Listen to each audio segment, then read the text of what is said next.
تعلم على العلماء حتى تعرف الإسلام صحيح. إن الحمد لله نحمده ونستعينه ونستغفره ونعوذ بالله من شرور أنفسنا ومن سيئات أعمالنا من يهده الله فلا مضل له ومن يضلل فلا هادي له وأشهد أن لا إله إلا الله وحده لا شريك له وأشهد أن محمدا عبده ورسوله يا أيها الذين آمنوا اتقوا الله حق تقاته ولا تموتن إلا وأنتم مسلمون يا أيها الناس اتقوا ربكم الذي خلقكم من نفس واحدة وخلق منها زوجها وبث منهما رجالا كثيرا ونساء واتقوا الله الذي تساءلون به والأرحام إن الله كان عليكم رقيبا يا أيها الذين آمنوا اتقوا الله وقولوا قولا سديدا يصلح لكم أعمالكم ويغفر لكم ذنوبكم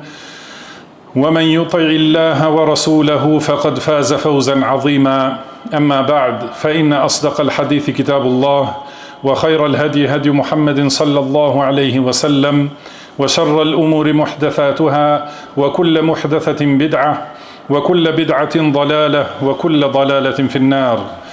Gjithë lavdia I takon vetëm Allahut, ata e falenderojmë, ata e lavdrojmë dhe I shprehim lavdi, prej Tij kërkojmë ndihmë dhe prej Tij kërkojmë falje, kërkojmë mbrojtje tek Allahu nga e keqja e vetes sonë dhe nga të këqijat e veprave tona.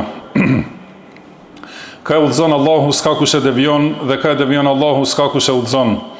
Dëshmoj se nuk ka të adhuruar të drejtë përveç Allahut një, I cili nuk ka ortak dhe nuk ka rival, dhe dëshmoj se Muhamedi është rob dhe I dërguar I Tij, I përzgjedhuri dhe I dashur I Tij, besniku për shpalljen e Tij dhe kumtuesi I fesë së Tij te njerëzit. Nuk ka lënë ndonjë të mirë pa e udhëzuar umetin drejt saj dhe nuk ka lënë ndonjë të keqe pa e paralajmëruar umetin prej saj. Salavatet dhe selamet e shumta të Allahut qofshin për të, për familjen e Tij dhe të gjithë shokët e Tij. Mëtej, o robërt Allahut, ruajuni Allahut të lartësuar me zbatim të urdhrave të Tij dhe largim nga ndalimet e Tij, dhe falenderoni Allahun që ju ka udhëzuar në Islam dhe ju ka bërë umetin më të mirë në mesin e të gjithë njerëzve. Ndjekja e sunetit pejgamberit sallallahu alaihi wasallam është rruga e njerëzve të suksesshëm dhe të përkrahur nga Allahu. Kujdesi ndaj sunetit është tipar I njerëzve të imanit. Është tipar I njerëzve të imanit dhe bindjes së plotë. Ndërsa pasimi pejgamberit sallallahu alaihi wasallam është argument I dashurisë së vërtetë ndaj Allahut të lartësuar. Ka thënë Allahu I lartësuar: "Qul in kuntum tuhibbuna Allaha fattabi'uni yuhibbukumullah wa yaghfir lakum dhunubakum wallahu ghafurur rahim." Thuaj, o Muhammed, nëse ju e doni Allahun, atëherë më ndiqni mua. Atëherë Allahu do t'ju doj dhe do t'ju afal gjunahet. Allahu është falës I madh dhe mëshirues. Në udhëzimin sipas sunetit ka mbrojtje për robin nga animi drejt teprimit ose neglizhencës, ruajtje nga ekstremizmi dhe shpërfillja, si dhe largim nga vendet e fitneve dhe shkatrimit. Kjo sepse rënia në fitne zakonisht vjen si pasojë e pasimit të epshit, e pasimit të ignorancës ose të dyjave bashk. Ai që e madhron gjurmën e pejgamberit sallallahu alaihi wasallam dhe qëndron I lidhur me sunetet, e frenon epshin e tij duke e pasuar pejgamberin sallallahu alaihi wasallam dhe e largon errësirën e padijes me dritën e sunetit. Sot do të përmendim një prej haditheve të pejgamberit sallallahu alaihi wasallam që trajton prirjen e natyrës njerëzore drejt teprimit ose mangësisë. Sa shumë kemi nevojë ta njohim këtë hadith në këtë kohë kur janë hapur dyert e fitneve. Nga Abu Huraira radhiyallahu anhu transmetohet se pejgamberi sallallahu alaihi wasallam ka thënë: "Inna ad-dina yusr, wa lan yushadda ad-dina ahadun illa ghalaba, fasaddidu wa qaribu wa abshiru wasta'inu bil ghadwati war rawha wa shay'in min ad-dulja." Feja është e lehtë. Secilin që mundohet ta marrë fen me teprim dhe shtrëngim, ajo do ta mposhtë. Prandaj, qëllojeni të saktën ose afrohuni për sosmërisë sa keni mundësi dhe gëzohuni me përgëzimin e Allahut. Kërkoni ndihmë duke u falur në fillim dhe në fund të ditës dhe në një pjesë të natës. Hadithin e transmeton Imam Buhariu në sunetin e tij, në sahihun e tij. Këtu pejgamberi sallallahu alaihi wasallam sqaron se feja islame është fe e lehtësisë. Ai e përmend lehtësinë në mënyrë të përgjithshme, që ajo t'i përfshijë të gjitha aspektet e fesë, besimin, adhurimet dhe marrëdhëniet mes njerëzve. Kështu lehtësia e saj përfshin çdo lidhje të besimtarit me Zotin e tij, me vetveten dhe me të tjerët. Qofshin ata të afërt, si prindi, fëmia apo vllai, apo të largët, qofshin burra apo gra, qofshin besimtar apo jo besimtar. Në të gjitha këto, Islami është fe e lehtësisë. Në një hadith tjetër pejgamberi sallallahu alaihi wasallam ka thënë: "Inna khayra dinikum aysaruhu, inna khayra dinikum aysaruhu." Feja më e mirë për ju është ajo që është më e lehta për tu zbatuar. Feja më e mirë për ju është ajo që është më e lehta për tu zbatuar. Transmeton Imam Ahmedi në Musned dhe Albani thotë se është hasan. Ndërsa në një transmetim tjetër ka thënë pejgamberi sallallahu alaihi wasallam: "Innakum ummatun urida bikumul yusr." Ju jeni një umet për të cilin Allahu ka dashur lehtësim. Transmeton Ahmedi dhe Albani thotë zinxhiri i tij është sahih. Islami është i lehtë në besim. Allahu i lartësuar nuk e ka ngarkuar robin të njohë të fshehtën nga bota e gajbit. Mjafton që ai ta besojë atë. Gjithashtu nuk i ka ngarkuar njerëzit e thjesht të njohin hollësitë e ndërlikuara të besimit.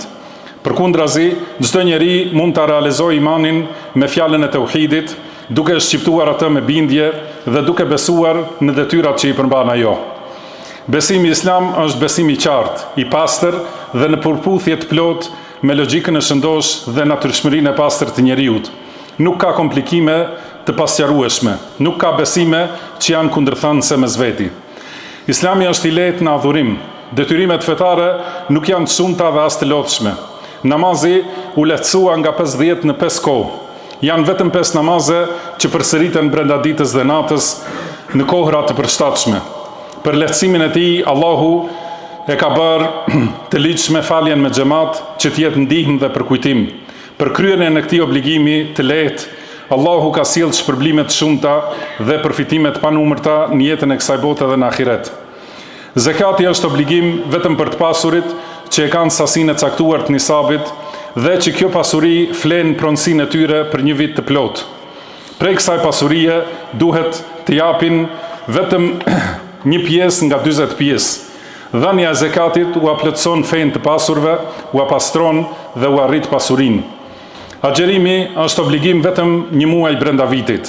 Edhe këta adhurim muslimanët e bëjnë bashkërisht dhe ndihmojnë njëri tjetrin për kryerjen e tij dhe për largim nga epshet trupore.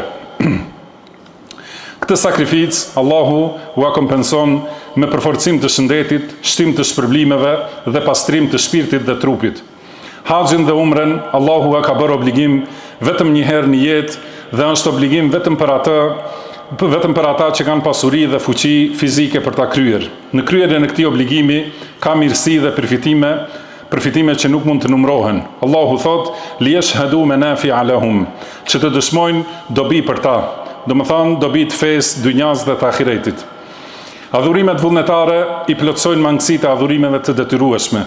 Dera e veprave vullnetare është e hapur në të gjitha adhurimet. Kush dëshiron mund të shtojë prej tyre, ndërsa ai që nuk ka mundësi mund të mjaftohet vetëm me aq sa mundet. Ky është një prej treguesve më të qartë të lehtësisë së fesë.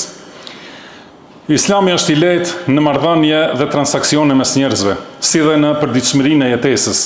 Parimi bazë në ushqime, pije, veshmbathje, kontrata, tregti dhe martesë është lejimi. Ndalesat janë përjashtime. Kështu halali është më i shumt, ndërsa harami është më i pakët. Islami është i lehtë edhe për ata që kanë bërë mëkat. Mjafton të pendohen sinqerisht, mëkatari të pendohet sinqerisht mes tij dhe Allahut dhe të largohet nga rruga e mëkatit dhe devijimit në rrugën e udhëzimit dhe veprave të mira. Ka thënë Allahu i lartësuar: "Wa tubu ila Allahi jami'an ayyuhal mu'minuna la'allakum tuflihun." Të gjithë ju o besimtar, kthehuni tek Allahu të penduar që të arrini shpëtimin. Dhe ka thënë: "Qul ya ibadiy alladhina asrafu ala anfusihim la taqnatu min rahmatillah inna Allaha yaghfiru adh-dhunuba jami'a innahu huwal ghafurur rahim." Thuaj, o robërit e mi që i keni bërë keq vetes me gjunahe, mos e humbni shpresën në mëshirën e Allahut. Allahu me siguri i fal të gjitha gjunahet, vërtet ai është falës i madh dhe mëshirues. Lehtësia e Islamit shfaqet edhe në kodin penal. Ndëshkimet janë të pakta, sepse edhe gjërat e ndaluara janë të pakta. Kush bie në një mëkat që meriton dënim ligjor, atij i është ligjësuar që ta mbulojë veten dhe të pendohet mes tij dhe Zotit të tij. Po ashtu, edhe atyre që e dinë gjendjen e tij prej vëllezërve të tij, u është ligjësuar që ta mbulojnë. Transmetohet nga Abdullah ibn Omeri radhiyallahu anhuma se pejgamberi sallallahu alaihi wasallam ka thënë: "Wa man satara musliman satarahu Allahu yawm al-qiyamah." Kush ja mbulon turpin muslimanit, Allahu do t'ja mbulojë atij turpin në ditën e gjykimit. Transmetojnë Buhariu dhe Muslimi. Sikur pendimi të mos pranohej vetë se duke turpruar njeriu vetveten, ose sikur njerëzit të detyroheshin t'i nxirrnin në shesh gjunahet e mëkatarve, kjo do t'u rëndonte shumë atyre, shumica do të hezitonin të pendoheshin, mëkatet do të përhapeshin mes tyre dhe dera e kthimit tek Allahu do të mbyllej përpara tyre. Vëllezër besimtar, kjo fe është e lehtë në të gjitha fushat. Një prej rezultateve të kësaj lehtësie është se kush përpiqet ta sfidojë fenë me teprim, do të mposhtet prej saj. Ka thënë pranë këtë hadith pejgamberi sallallahu alaihi wasallam: "Walan yushadda ad-din ahadun illa ghalaba." Secili që mundohet ta marrë fenë me teprim dhe shtrëngim, ajo do ta mposhtë. Prej teprimit në fe është ngushtimi i asaj që Allahu e ka bërë të gjerë, ndalimi i asaj që është e lejuar, imponimi i asaj që nuk është obligim, shndërrimi i çështjeve të hamendësuara në çështje të sigurta dhe prerja e gjykimeve sipas imagjinatave personale. Pastaj, kush nuk pajtohet me atë njeri që e bën këtë, akuzohet për kufër. Shumë prej pasuesve të epsheve kanë humbur pikërisht për këtë shkak. Po ashtu, prej teprimit është nxitimi në gjykime. Të mos pranohet arsyetimi i atij që ka arsye, të mos hiqet keq interpretimi i atij që ka gabuar në interpretim dhe të mos largohet padijan e të paditurit. Por të gjithë të trajtohen me ashpërsi në fenë dhe bindjet e tyre. Një njeri i tillë mposhtet nga feja, ose del prej saj duke u bërë zindik dhe mohues, siç ka ndodhur me shumë prej atyre që e tepruan dhe më pas u bën ateist, ose del prej saj duke rënë në bidat, ashtu siç pejgamberi sallallahu alaihi wasallam ka thënë për xhavarixhët: "Yamruquna min ad-din kama yamruqu as-sahmu min ar-ramiyya." Ata dalin nga feja ashtu siç del shigjeta nga gjahu i qelluar. Transmetojnë Buhariu dhe Muslimi. Në hadith tjetër pejgamberi sallallahu alaihi wasallam ka thënë: "Aleikum hadyan qasida, fa innahu man yusadda hadha ad-din yaghlibu." Përmbajuni rrugës së mesme dhe të drejtë, sepse kush përpiqet ta sfidojë këtë fe me teprim, ajo do ta mposhtë atë. Transmeton Ahmedi dhe Albani thotë zinxhiri i tij është sahih. Kuptimi është se askush nuk thellohet në adhurime dhe vepra fetare duke lënë me njan butësinë dhe maturinë, vetëse lodhet, dobësohet, ndërpritet dhe në fund mposhtet. Prej teprimit në adhurime është që njeriu të marrë mbi vete aq sa nuk mund ta përballojë, derisa më pas t'i lërë të gjitha. Kjo ndodh kur njeriu nuk i përmbahet sunetit dhe nuk e ndjek pejgamberin sallallahu alaihi wasallam, por shpik bidate dhe bën vepra që nuk janë sipas udhëzimit të pejgamberit sallallahu alaihi wasallam. Feja është e përsosur dhe e lehtë. Qëndrimi në të me përpikri nuk është teprim, nuk është ekstremizëm dhe nuk është ashpërsi. Zbatimi i plot i fesë është rruga mesatare dhe e saktë. Ekstremizëm është bërja asaj që nuk e ka vepruar pejgamberi sallallahu alaihi wasallam e as sahabët e tij. Robert Allahut dihet se njeriu ka mangësi dhe nuk është i përsosur. Ata e kaplon përtacia dhe i ndodh harresa. Prandaj në këtë hadith pejgamberi sallallahu alaihi wasallam thotë: "Fasaddidu wa qaribu wa abshiru wasta'inu bil ghadwati war rawha wa shay'in min ad-dulja." Prandaj qëllojeni të saktën dhe afrohuni për sosmërisë sa keni mundësi dhe gëzohuni me përgëzimin e Allahut, kërkoni ndihmë duke u falur në fillim dhe në fund të ditës dhe në një pjesë të natës. Pra i urdhron për saktësi dhe drejtësi, që do të thotë të ecët në rrugën e drejtë pa teprim dhe pa neglizhencë. Pastaj urdhron për afrim ndaj përsosmërisë, do të thonë, nëse nuk jeni në gjendje të arrini më të plotën, atëherë bëni atë që është më afër me të plotën dhe të përsosurin. Kush e bën këta, le të gëzohet me përgëzimet që ja ka dhënë Allahu, se do të ketë mëshirë, falje dhe shpërblime të mëdha në dunja dhe ahiret. Pastaj pejgamberi sallallahu alaihi wasallam na ka urdhëruar që të kërkohet ndihmë me adhurim në fillim të ditës, në fund të saj dhe në një pjesë të natës. Fillimi i ditës është koha e mëngjesit, ndërsa fundi i ditës është koha e pasdites. Pikërisht për këtë arsye janë të ligjshme në këto dy kohë namazi i sabahut dhe namazi i kindis, të cilët janë prej namazeve më të vlefshme. Pashtu nëse njeriu do që të përforcohet në kryerjen e normave të fesë, duhet të ketë një pjesë të natës ku do të veçohet për namaz, sipas asaj që është më lehtë për ta, qoftë në fillim të natës, qoftë në mes ose në fund të natës para sabahut. Nëse fal namaz gjatë natës, lexon Kur'an me meditim dhe i lutet Allahut për sukses, atëherë Allahu do ta forcojë dhe do ta udhëzojë. Vëllezër të dashur, këto janë disa përfitime nga kuptimet e këtij hadithi dhe kush vepron sipas tij do të arrijë qëllimin dhe nuk do të ndërpritet në rrugë. Allahu i lartësuar thot: "Wajahidu fillahi haqqa jihadih, huwa ijtabakum wama ja'ala alaykum fid din min haraj." Luftoni, përpiquni në rrugën e Allahut, ashtu si duhet luftuar, ai ju ka zgjedhur dhe nuk ju ka vënë në fe asnjë vështirësi. Allahu mbekoft mua dhe ju me Kur'an dhe Sunet, na e bëft të dobishëm secilin për kujtim në to, çdo urtësi dhe secilin ajet. I them këto fjalë që i dëgjuat dhe kërkoj falje tek Allahu për mua dhe për ju nga secili mëkat dhe gjuna. Kërkoni falje atij sepse ai është falësi i madh dhe mëshiruesi.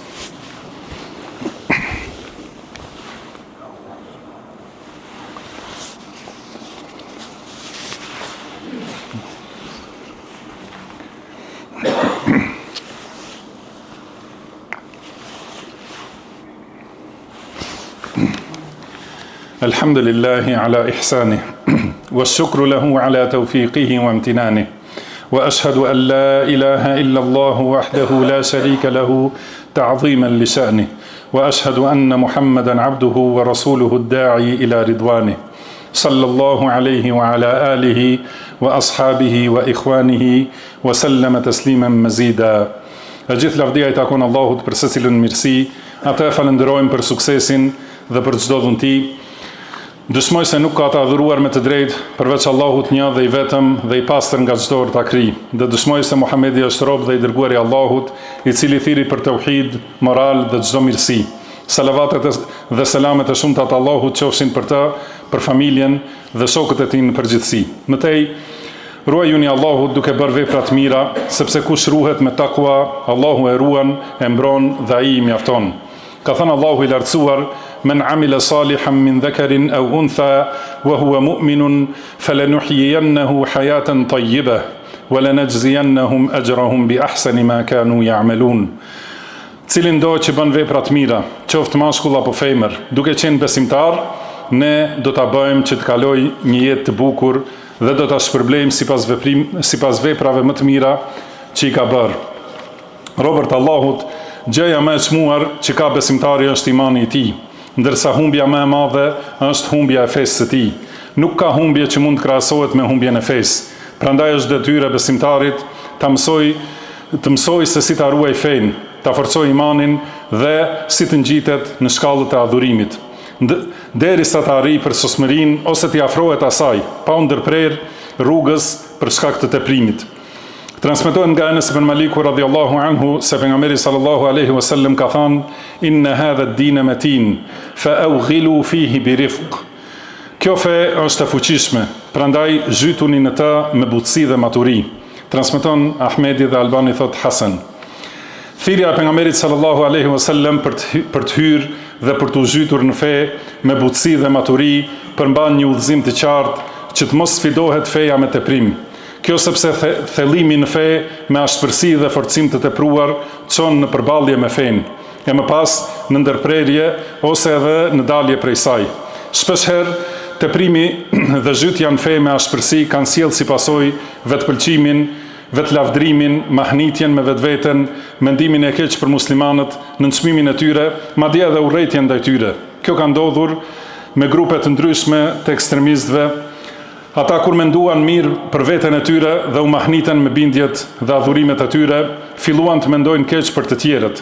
Kush nuk fajtohej me ta, e akuzuan për kufër. Pastaj u alejuan vetes gjakun dhe nderin dhe pasurinë e tyre. Kështu teprimi në fe i çoi ata në përballje me fenë, në dalje nga suneti drejt bidatit, dhe nga siguria drejt asaj që sjell ndëshkim, duke marrë mbi vete përgjegjësinë e gjakut të muslimanëve dhe tradhtisë ndaj tyre. Kërkojmë mbrojtje tek Allahu i lartësuar nga ekstremizmi, padia dhe pasimi i epshit. E lutim atë që të na jap drejtësi dhe saktësi në fjalë dhe vepra. Nuk ka shpëtim dhe rrugdalje nga këto devijime dhe nga prishja dhe ekstremizmi, përveç se duke kërkuar mbrojtje dhe ndihmë tek Allahu. Pastaj duke u angazhuar për ta mësuar fenë e Allahut me argumente të qarta dhe shpjegime të sakta të njerëzve të dijes.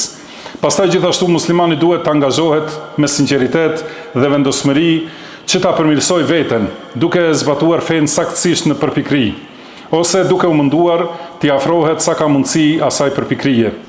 Hasan el Basri, Allahu e mëshiroft, ka thënë: shpirtat tuaj janë mjetet me të cilat udhtoni. Prandaj rregullojini dhe përmirësojini ato që t'ju çojnë deri te Zoti juaj i madhruar dhe i lartësuar. O robërt Allahut, dërgoni salavate dhe selame mbi pejgamberin tuaj Muhammedin sallallahu alaihi wasallam. Pasi ashtu ju ka urdhëruar Allahu i lartësuar dhe ka thënë: inna Allaha wa malaikatahu yusalluna 'alan nabi ya ayyuhalladhina amanu sallu 'alaihi wa sallimu taslima.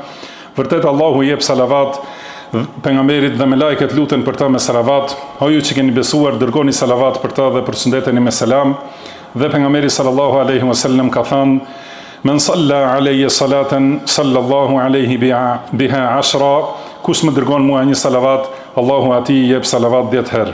Allahumma salli ala Muhammedin wa ala ali Muhammed كما صليت على إبراهيم وعلى آل إبراهيم إنك حميد مجيد وبارك على محمد وعلى آل محمد كما باركت على إبراهيم وعلى آل إبراهيم إنك حميد مجيد وارض اللهم عن الخلفاء الراشدين الأئمة المهديين أبي بكر وعمر وعثمان وعلي وارض اللهم عن الصحابة أجمعين وعن أمهات المؤمنين وعنا معهم بفضلك وكرمك يا أكرم الأكرمين